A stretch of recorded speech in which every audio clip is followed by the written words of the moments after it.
जीवन की जरा जरा सी चीज़ों में अगर तुम होश की शुरुआत करते हो तो एक दिन होश का महाशिखर खड़ा हो जाता है। एकदम से महाशिखर खड़ा नहीं होता, छोटी छोटी क्रियाओं में। एक घटना का मैंने अक्सर जिक्र किया है बहुत दफ़े कि ओशो जब बंबई से पूना शिफ्ट हुए तो उन्होंने अपने शिष्यों को बुलाया और कहा कि मैं अपने वस्त्रों को बदलना चाहता हूँ। उसके पहले बंबई में वो आपने देखा होगा कि लुंगी पहनते थे, चादर डालते थे। पूना आने के बाद वो अपने वस्त्रों को बदलने की चाहत उन्होंने अपने शिष्यों के सामने रखी और तुम एक काम करो, कुछ शिष्यों को बुलाया, एक को, कि तुम पूना के बाज़ार में जाओ और सफ़ेद कपड़ों का मेरे लिए 2 रोब सिलवा के लाओ। ये प्रारंभिक वर्षों की बात थी, बाद में तो फिर उनके सब रोब आश्रम में ही सिले गए।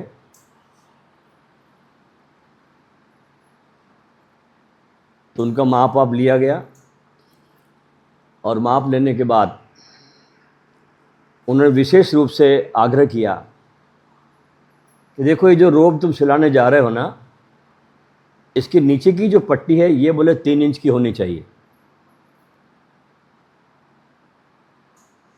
अब जैसा कि हम लोग सब सुनते हैं,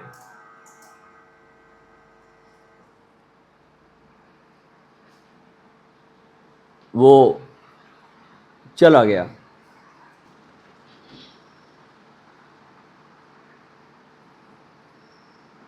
तो वो चले गए। 8 दिन के बाद रोब सीकर आए और जैसे ही रोब सी करके उनके कमरे में लाए गए तो सबसे पहले उन्होंने अपने उस 3 इंच की पट्टी को देखा कि जो कहा गया था वो हुआ या नहीं हुआ, और वो निकली 2 इंच की पट्टी, 3 इंच की बना नहीं पाए। तो जो उनके शिष्य ले गए थे कपड़े सिलाने के लिए, उसकी तरफ उन्होंने देखा और कहा कि मैंने तुमसे कहा था कि तुम ये 3 इंच की पट्टी लाना और तुम ये 2 इंच की ले आए। तो वो जरा शर्मा गया, बोले भगवान मैं उसको बोलना भूल गया और क्या फ़र्क पड़ता, बोले आप 2 इंच की पहन लो। तो भगवान ने जवाब दिया, तो मैं तो बोले 1 इंच की भी पहन लूँगा, मुझे कोई तकलीफ़ नहीं है, लेकिन इन छोटी छोटी बातों से तुम्हारे जीवन में बहुत फ़र्क पड़ेगा कि तुम जब जीवन की छोटी छोटी बातों में ही बहुत होशपूर्ण हो ही नहीं तो तुम बड़े कार्य के लिए फिर तैयार नहीं किए जा सकते। तो जीवन की छोटी छोटी बातों में, चलते समय, बोलते समय, भोजन करते समय, पानी पीते समय, ये होश की पाठशाला है। यहाँ आपको होश सीखना है और यहाँ 3 दिन जब आओ तो आदतों से नहीं जीना है, क्योंकि आदतें हैं मूर्छा, बेहोशी। एक आदत में जीते जीते आदमी बहुत मूर्छित हो जाता है। ये होश की पाठशाला है। बहुत अच्छा लगा। देखिए, भारत के इस विश्व के इतिहास में भी 1200 ईस्वी से लेकर 1900 ईस्वी तक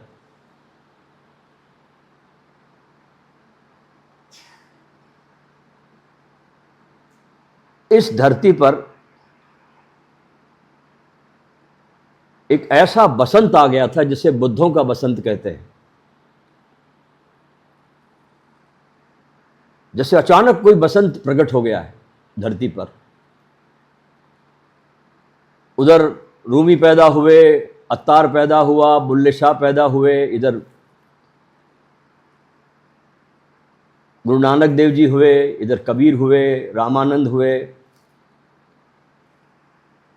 निम्बरकाचार्य हुए, चैतन्य महाप्रभु हुए, रामकृष्ण परमहंस हुए, विवेकानंद हुए, कृष्णमूर्ति हुए, रोशो हुए, अभी अभी। तो वो जो समय था, जैसे एक बाहर आ गई थी बुद्धों की, वैसी बाहर अब देखने को नहीं मिलती। क्यों नहीं मिलती? क्योंकि हमने ऐसे बसंत को पुकारना ही बंद कर दिया है। और ध्यान रखना कि प्रकृति के बसंत तो जड़ होते हैं, उनको पुकारना नहीं पड़ता, वे तो आते हैं। जड़ है ना, वे तो आते हैं चले जाते हैं, लेकिन इसको पुकारना पड़ता है, प्राणों से पुकारना पड़ता है, तब ये बुद्ध के बसंत धरती पर आते हैं। चूंकि हमारा सूफियाना शिविर है, हमने सूफी दर्शन को बहुत गहराई से समझा, उसके तरीक़ात को समझा, उसके इश्क के समंदर में डुबकी लगाई, इनके प्रेम के इश्क के अमृत को चखा।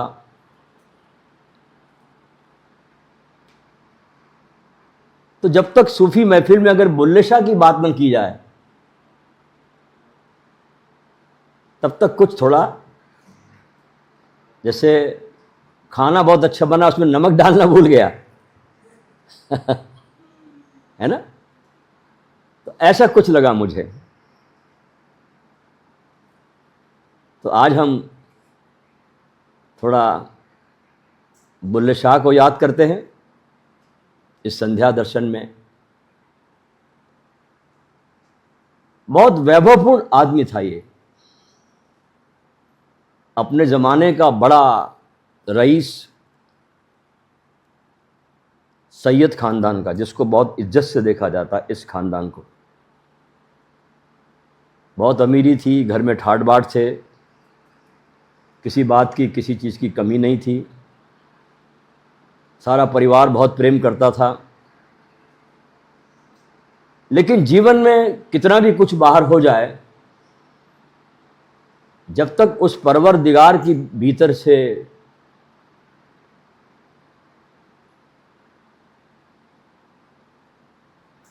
पुकार नहीं उठती, प्यास नहीं जगती, तब तक सब जीवन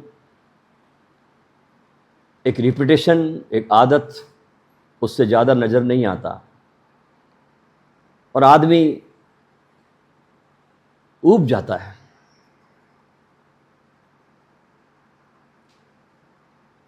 एक दिन इसका दोस्त इसके पास में आया और किससे अपनी व्यथा को कहे, तो अपने दिल की घुटन, अपनी बेचैनी, अपनी खोज इसने अपने मित्र के सामने बताई। बोले, यार मैंने जितनी किताबों का अध्ययन किया है, उन सारे ग्रंथों में बार बार एक बात रिपीट होती है कि मुरीद को मुर्शिद के पास जाना चाहिए, शिष्य को गुरु के पास जाना चाहिए, गुरु को खोजना चाहिए।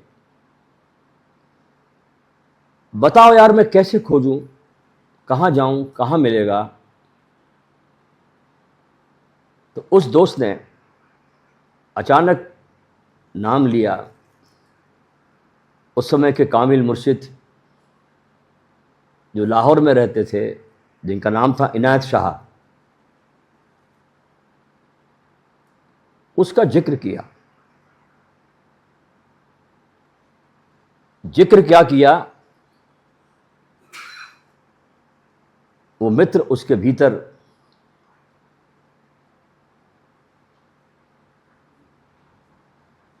तलाश की एक आग लगा गया। देर नहीं करी, सुबह उठा और निकल पड़ा लाहौर में शाह इनायत के पास।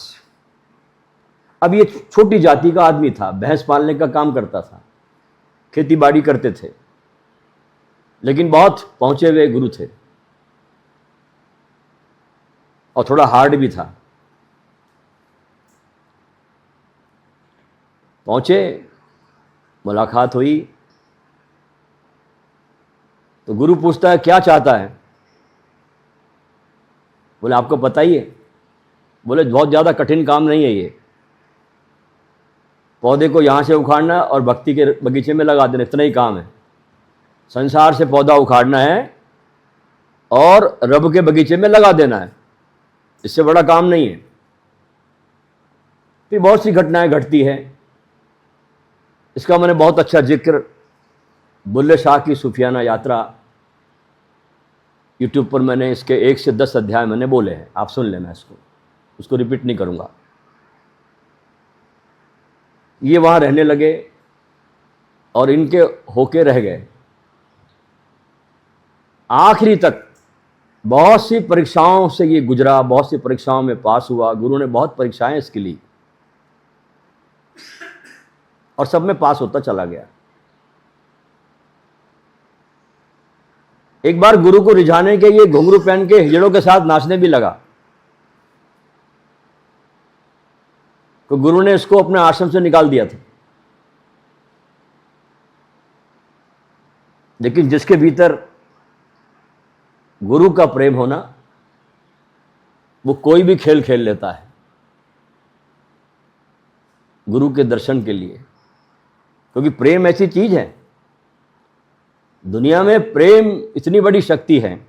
और ये ध्यान रखना आप कि जब भी आप इश्क में पड़ोगे, प्रेम में आओगे, प्रेम में आपका प्रवेश होगा, तो 2 सहेलियां उसके साथ आती है अनिवार्य रूप से। जिस आदमी के जीवन में प्रेम घटता है ना, उसके जीवन में 2 इश्क के साथ में सहेलियां आती है। वो अकेला इश्क नहीं आता, 2 सहेलियों को साथ लाता है। कौन सी 2 सहेलियां हैं? एक है बेइज्जती और दूसरी है बेशर्मी। अगर तुम इज्जत को संभालने में रह गए तो तुम इश्क नहीं कर सकते। अगर तुमको तुम्हारे प्रेस्टीज की ध्यान है, इज्जत ख्याल रखना है, लोग क्या बोलेंगे, तो तुम प्रेम के काबिल हो ही नहीं, तो बेइज्जती होती है। प्रेम करने वालों को किसी ने सम्मान नहीं दिया। प्रेम की बात करता आदमी, प्रेम के गीत गाता है, कविताएं होती है, कवालियां होती है, लेकिन जरा सा किसी के जीवन में दैहिक प्रेम ही क्यों न पैदा हो जाए, सारा गांव दुश्मन हो जाता है, सारा समाज दुश्मन हो जाता है। तो बेइज्जती भी आती है और बेशर्मी भी आती है। उस बेशर्मी में जीना पड़ता है, उस बेइज्जती में जीना होता है, तो ही तुम इश्क कर सकते हो, उसके अलावा तुम कर नहीं सकते। ये कुर्बानी मांगता है। तुम्हारी सारी पर्सनालिटी, तुम्हारी सारी इज्जत ऐसे बाढ़ में बहा के ले जाता है इश्क। और ये उसकी कृपा है। कैसे कृपा है? कि तुमको सबसे काट देता है और तुमको अपने पे फेंक देता है। वो जो जहां तुम सबसे उलझे हो अपनी इज्जत के कारण, अपने शर्म के कारण, वहां सब तुमको काट देता है 1 सेकंड में, और तुमको अपने स्वयं में प्रतिष्ठित कर देता है। बुल्ले शाह ने बहुत सुंदर सुंदर गीत लिखे, बड़े खूबसूरत गीत है। इसके बहुत से गीत कई सूफी बड़े बड़े गायकों ने इनके गीत गाए हैं कि कोई भी सूफियों की महफिल बुल्ले शाह के गीतों के बिना अधूरी लगती है। उनका एक बड़ा प्रसिद्ध गीत है, जो आप सबने सुना है कि रांझा रांझा कर दी नी में आपे रांझा होई, यानी गुरु का नाम जपते जपते जपते जपते उसके प्रेम में फना होते होते मैं खुद ही रांझा हो गया। क्योंकि फिर इश्क की इंतहा में, इसके हकीकी में शिष्य भी गुरु का एक जीवंत मुजस्सिमा हो जाता है, उसका रूप हो जाता है। तो बुल्ले शाह की जो बातें हैं ना, वो बरसात की बूंदों की तरह है। तपती धरती पर जब बरसात होती है पहली, और जब बूंदें गिरती है ना, कैसी सौंधी सौंधी सुगंध उठती जमीन से, देखा आपने? ऐसी खुशबू धरती पे कोई इत्र का मुकाबला नहीं कर सकता। जब बरसात की बूंदें गिरती पहली बार इस जमीन पर, तपती जमीन पर, तो वो जो मट्टी की सौगंध, सौंधी सौंधी सुगंध उठती है, उसका मुकाबला धरती की कोई खुशबू नहीं कर सकती। तो ऐसी खुशबू बुल्ले शाह के गीतों में है। बरसात के बूंदों की तरह बातें हैं बुल्ले शाह की, ताजी नई छोटी छोटी बूंदें, लेकिन इन बूंदों में ऐसा लगता है यार कि जैसे सागर समाया हुआ है। एक एक बूंद एक एक सागर है, और वो बूंद ही क्या जिसमें सागर ने समाया हो, और वो बात ही क्या, बुल्ले शाह जो बात कहते हैं वो बात ही क्या जो बेबात दुनिया की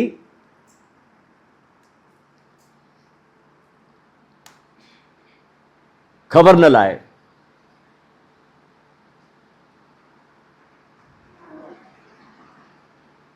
वो शब्द ही क्या जिसमें निशब्द की वीणा न बजती हो,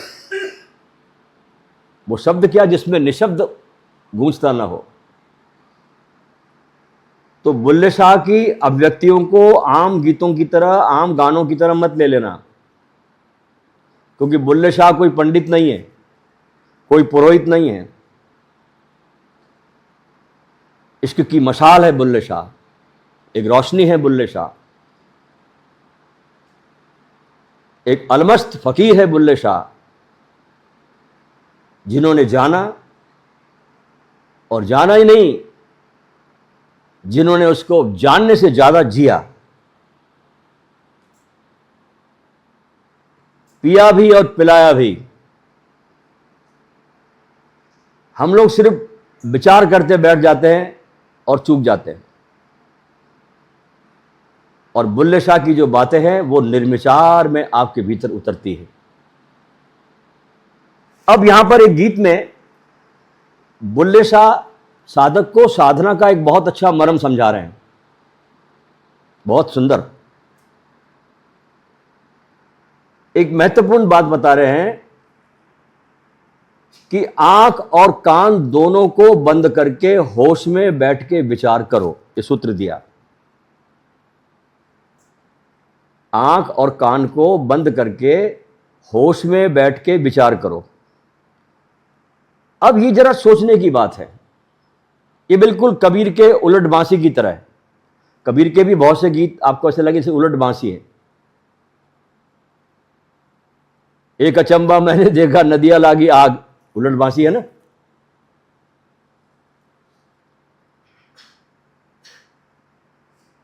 क्योंकि आंख और कान यही हमारे द्वार है, इन्हीं के द्वारों से हमारे भीतर विचार प्रवेश करता है। विचार कहां से आते हैं? देखने से और सुनने से।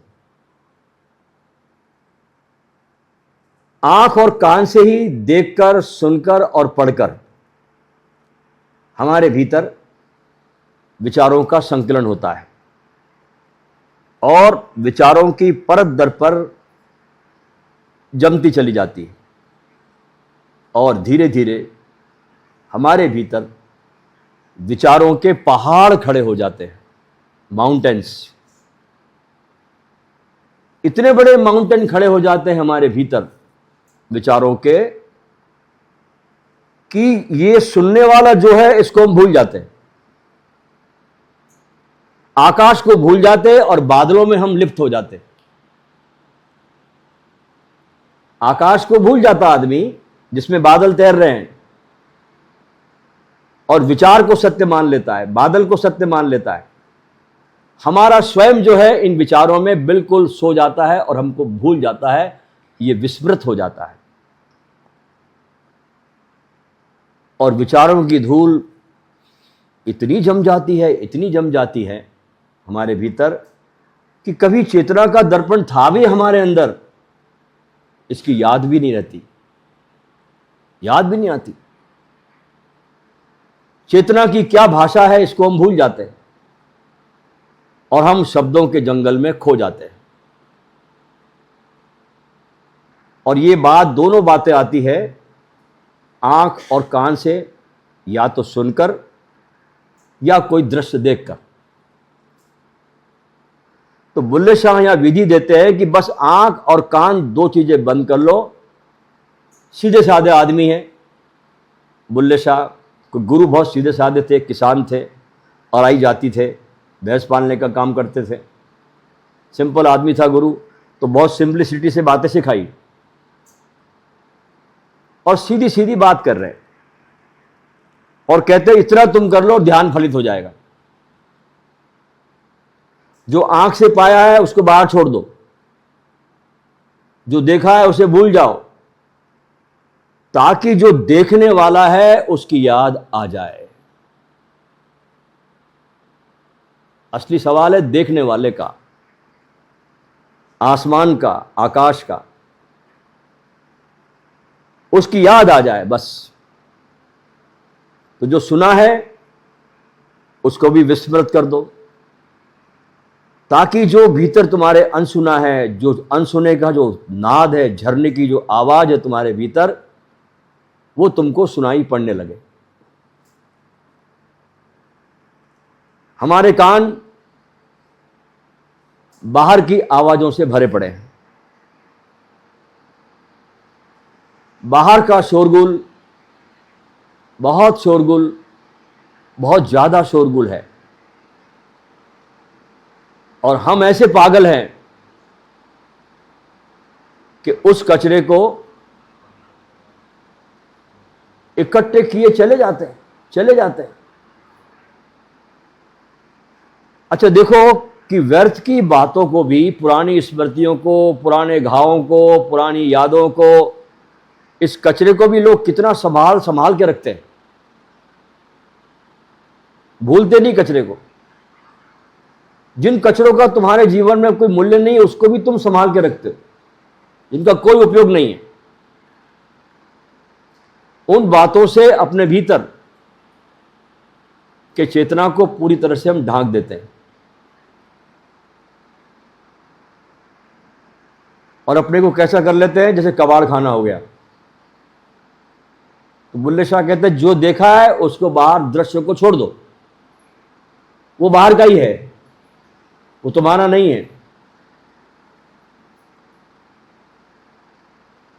तो इस प्रकार से तुम्हारे जीवन में एक नई ज्योति उठेगी जो तुम्हारी अपनी है। और वो क्या है? तुम्हारा दृष्टा, जानने वाला, हर चीज को जानता है जो, वो जानने वाला किसी भी चीज में लिप्त नहीं होता। हालांकि उसके उस जानने वाले से ही सब होता है, लेकिन उसका स्वभाव है कि वो लिप्त नहीं होता, वो सदा दृष्टा रहता है, वो दृश्य नहीं बनता।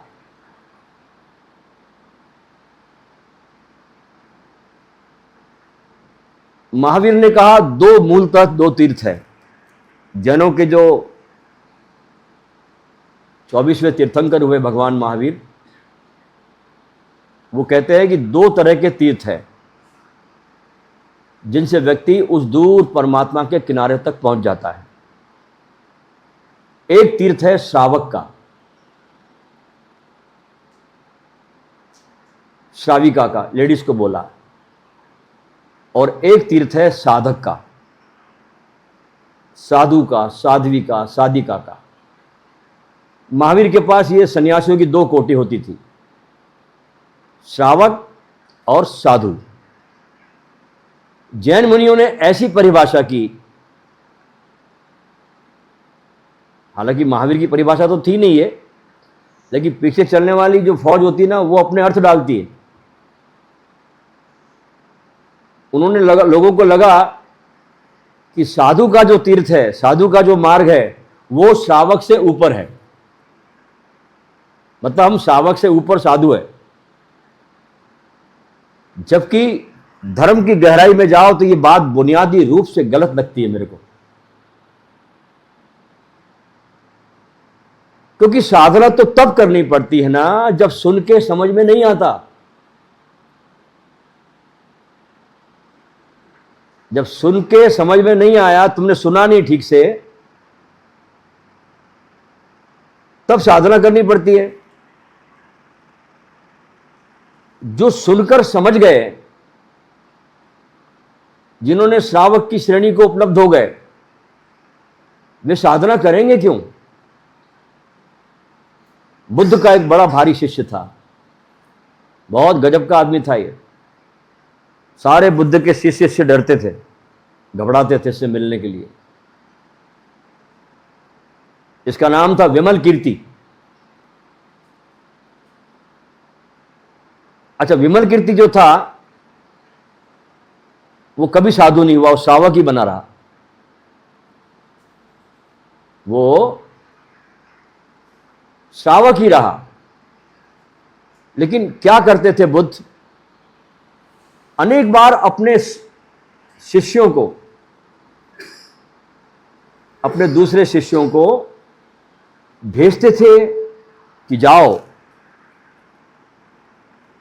विमल कीर्ति के पास, जाओ और उसके पास बैठो और पूछो।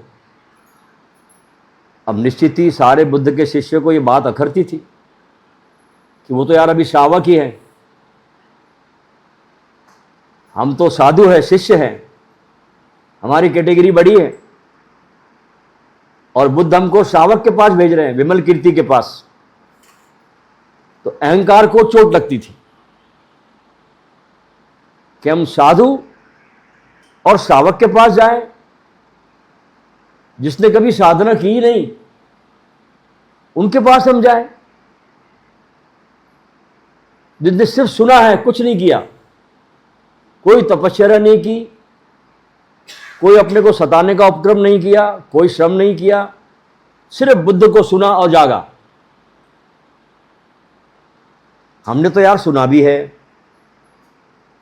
किया भी है, हम उसके पास समझने को जाए। और श्रावक तो हमेशा साधु के पैर छूता है, लेकिन बुद्ध भेजते थे अपने शिष्यों को विमल कीर्ति के पैर छूने के लिए।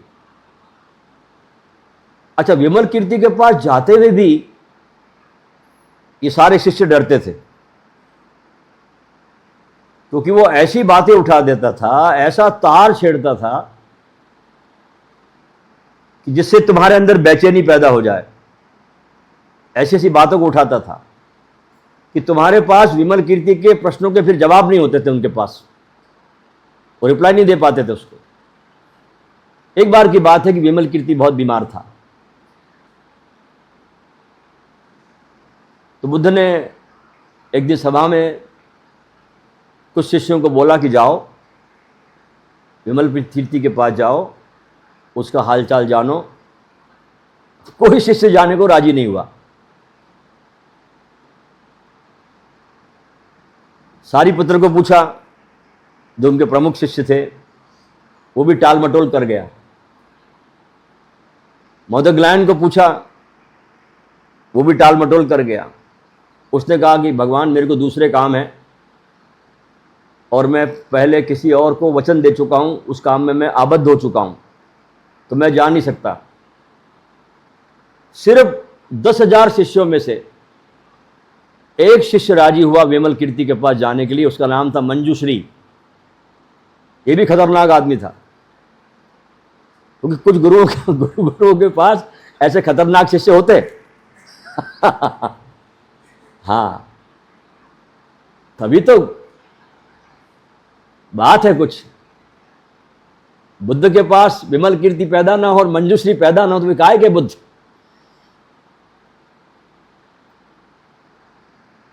तो राजी हो गया। जब वो विमल कीर्ति से मिलकर आया मंजूश्री और लौटा वापिस, तो उसने आते ही कहा कि अब मैं समझा कि दूसरे शिष्य क्यों नहीं जाते उसके पास। अब मेरे बात समझ में आ गई। सर्दी के दिन थे, ठंडी ठंडी हवाएं थी, लेकिन बोला कि यार ठंडी के दिन थे लेकिन विमल कीर्ति ने मेरा पसीना छुड़ा दिया। ये आदमी क्या जैसे शेर की दहाड़ है। और मैंने उससे कोई कठिन बात भी नहीं पूछी थी। मंजूश्री कहता है आकर के अपने सब समुदाय से कि मैंने ऐसी कोई उससे कठिन बात भी नहीं पूछी थी। मैंने इतना ही पूछा था कि विमल कीर्ति तुम्हारा स्वास्थ्य तो ठीक है ना, बस इतना पूछा था। तुम्हारा स्वास्थ्य तो ठीक है ना, इतना सुनना था। विमल कीर्ति उठ के बैठ गया और कहने लगा स्वास्थ्य कभी खराब भी होता है क्या? स्वास्थ्य कभी खराब भी होता है क्या? अरे स्वास्थ्य का तो अर्थ ही होता है जो स्वयं में स्थित है, जो स्वयं में प्रतिष्ठित हो गया उसको स्वास्थ्य कहते हैं। बीमारियां शरीर को हो सकती हैं, मुझे नहीं। अरे पागल, तुझे अभी तक ये भी पता नहीं? तो बुद्ध के पास रहता है। शरीर जन्मा है, जवान होगा, बूढ़ा होगा, मरेगा। मैं न जन्मा, न जवान हुआ, न बूढ़ा होऊंगा, न मरूंगा, मैं शाश्वत हूं। कैसी बातें पूछता है तू मुझसे? बुद्ध के पास से आया और ऐसी मूर्तापूर्ण बातें पूछ रहा है मुझसे। मैं तो सदा ही स्वस्थ हूं। मैं तो अपने स्वयं से रत्ती भर भी कभी इधर उधर डोलता नहीं। मैं तो अपने भीतर उस सेंटर पर केंद्रित हूं। मैंने तो अपना घर पा लिया। अब मेरा शरीर रहे या जाए। तूने बात कैसे पूछी? अपने शब्द वापस ले। हां, अपने शब्दों को वापस ले। ये क्या बात पूछता है? और मंजूश्री को अपने शब्द वापस लेने पड़े, क्योंकि यह शेर की गर्जना है ना।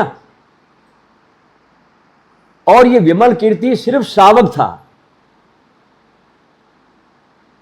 आम भाषा में इन सब शिष्यों से एक कैटेगरी नीचे। मंजूश्री ने कहा कि अब मैं आ ही गया हूं तो जाते वक्त आपसे एक बात पूछता चलूं। हम साधु हैं, हम साधना करते हैं, योग करते हैं। आप केवल श्रावक है। आपने सिर्फ बुद्ध को सुना है और हमने देखा आपने कभी कुछ किया नहीं। और ये क्या बात है कि बुद्ध अपने साधुओं को श्रावक के पास समझने के लिए भेजते हैं और आपसे वो कभी नहीं कहते कि किसी साधु के जाके पैर छुओ। उन्होंने आपसे कभी कुछ नहीं कहा कि उस साधु के पास आप समझने जाओ। तो विमल कीर्ति ने कहा कि साधु नंबर 2 पे आता है। अरे जो सुन के ही समझ गया वो श्रावक, और जो सुनकर ही ना समझा तो समझना उसकी बुद्धि प्रगाढ़ नहीं है। उसकी बुद्धि का जो वर्जन है वो आउट ऑफ डेट है, मंद बुद्धि है थोड़ी। तो जो सुन के नहीं समझता उसको करने के लिए कहा जाता है। इसलिए मेरा जोर सारा आप लोगों के साथ सत्संग पर है कि सुनो। कर तो बहुत लिया यार तुमने, 30 साल से उछल रहे हो, कूद रहे हो, सब कर तो रहे हो ना।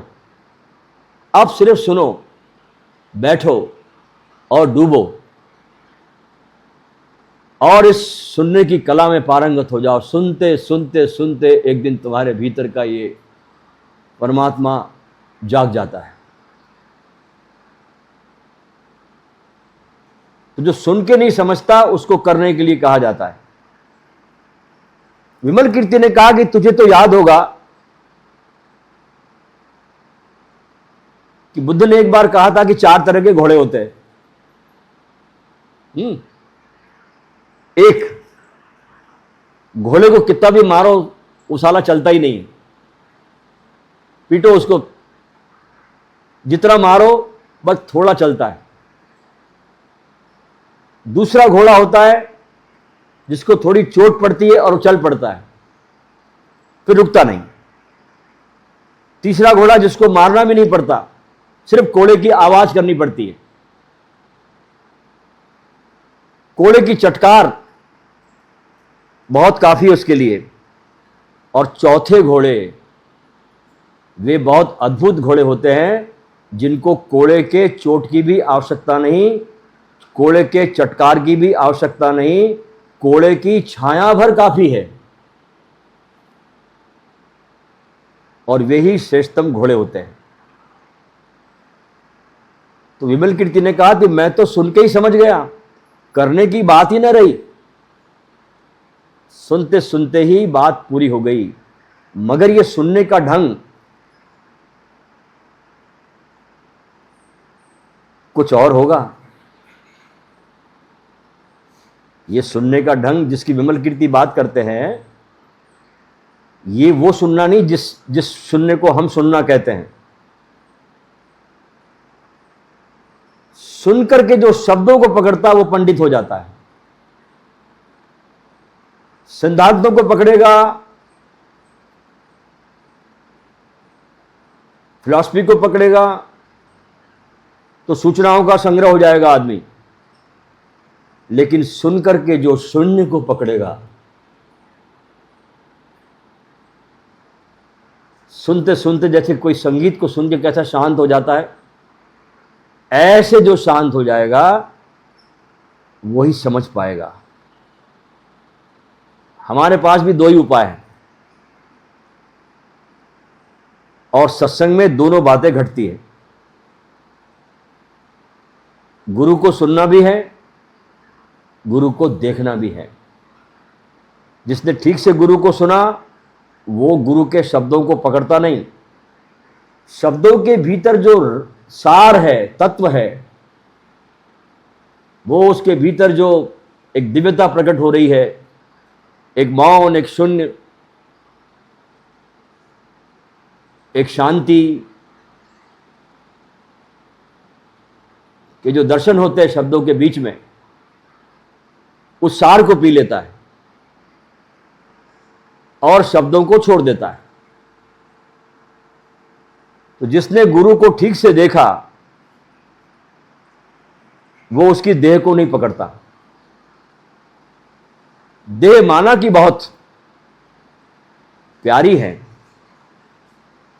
और शब्द भी गुरु के बहुत प्यारे हैं। नहीं रहने दो ना, अच्छा आ रहा, मत, नहीं अच्छी हवा आ रही है, डिस्टर्ब मत करो, चलने दो। शब्द भी गुरु के बहुत प्यारे हैं, लेकिन देह के भीतर जो छिपा है गुरु के पास, जो इस देह में बैठा है, अदृश्य, अदेही, उससे संबंध जोड़ो। शरीर तो आज है कल चला जाएगा। समय रहते जो शिष्य अपने गुरु के इस अदेही से संबंध जोड़ लेता है, उसके लिए गुरु की कभी मृत्यु होती नहीं।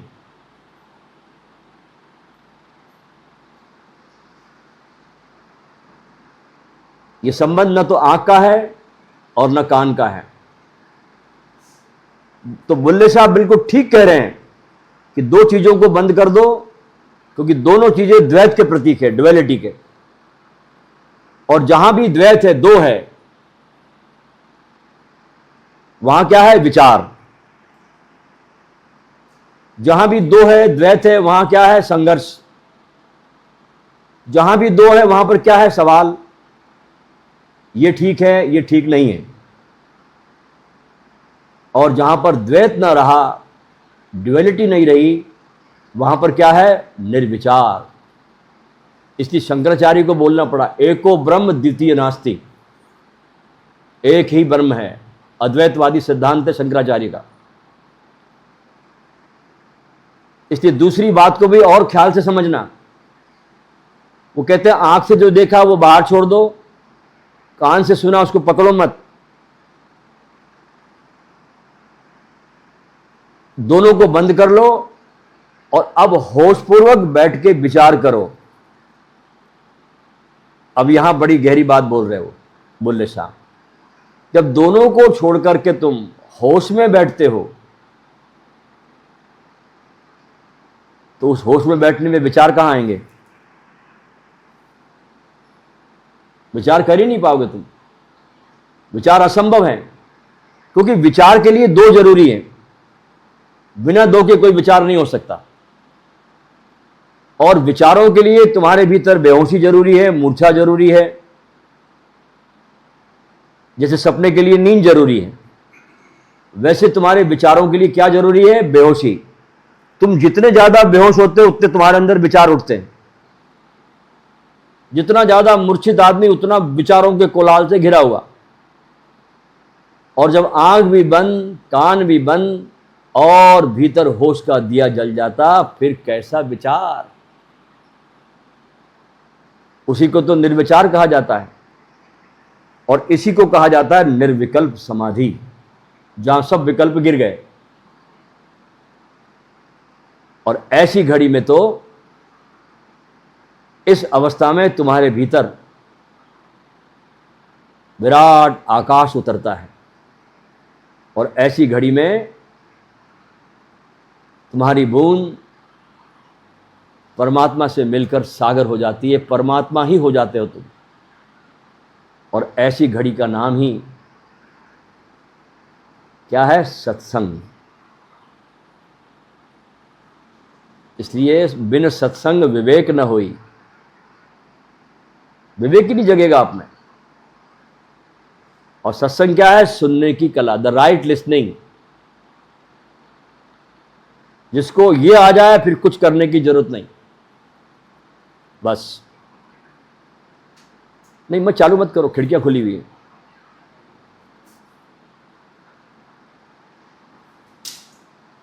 ठीक, तो ये था बुल्ले शाह पर हमारा आज बहुत सुंदर सा प्रवचन।